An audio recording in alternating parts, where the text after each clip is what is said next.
सरकार जिस मंत्र को लेकर आगे बढ़ रही है वो है मॉनेटाइज और मॉडर्नाइज।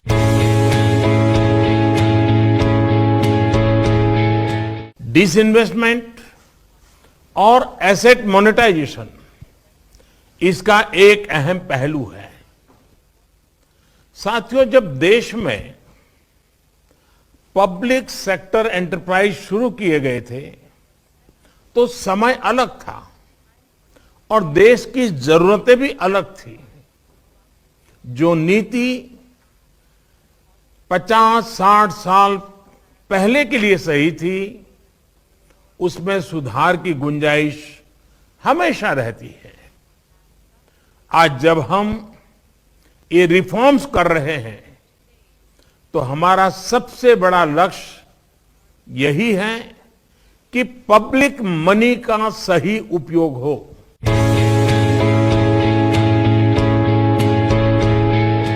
कई ऐसे पब्लिक सेक्टर एंटरप्राइज हैं जो लॉस मेकिंग है।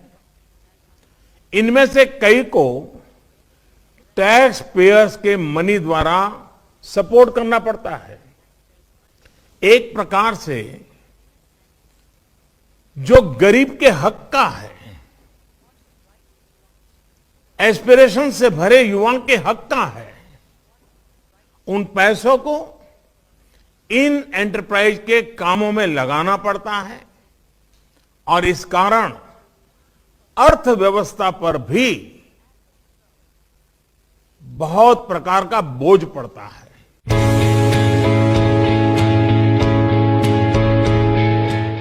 किसी स्ट्रैटेजिक इंपॉर्टेंस से जुड़े हो तो मैं बात समझ सकता हूं और उसकी आवश्यकता भी समझ सकता हूं।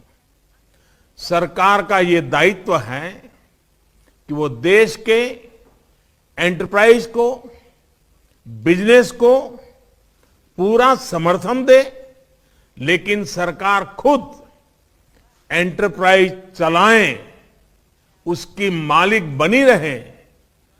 आज के युग में न ये आवश्यक है न ये संभव रहा है। इसलिए मैं कहता हूं, government has no business to be in business.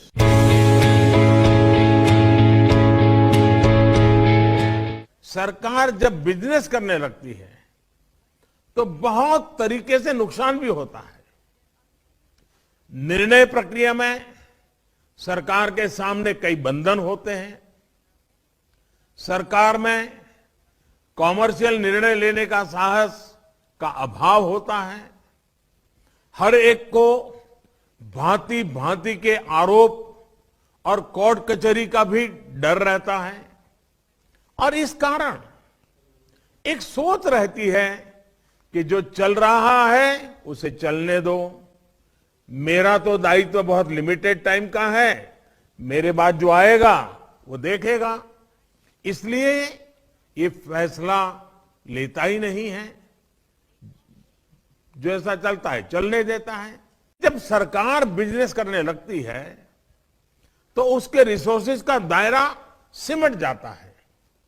सरकार के पास बेहतरीन अफसरों की कमी नहीं होती, लेकिन उनकी ट्रेनिंग मूलतः शासन व्यवस्थाओं को चलाना, नीति निर्धारण नियमों का पालन कराना, जन कल्याण के कार्यों पर बल देने के, उनके लिए आवश्यक नीतियों के निर्माण, और इन बातों में उनकी ट्रेनिंग भी हुई होती है और इसमें उनकी महारत भी होती है। लेकिन जब सरकार बिजनेस करने लगती है तो उसे इन कार्यों से निकाल करके, ऐसे होनहार अफसरों को निकाल करके इस तरफ ले जाना पड़ता है। एक प्रकार से हम उसके टैलेंट के साथ अन्याय करते हैं।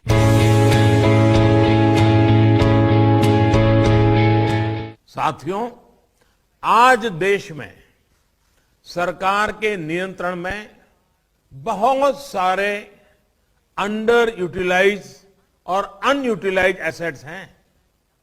इसी सोच के साथ हमने नेशनल एसेट मोनेटाइजेशन पाइपलाइन की घोषणा की है।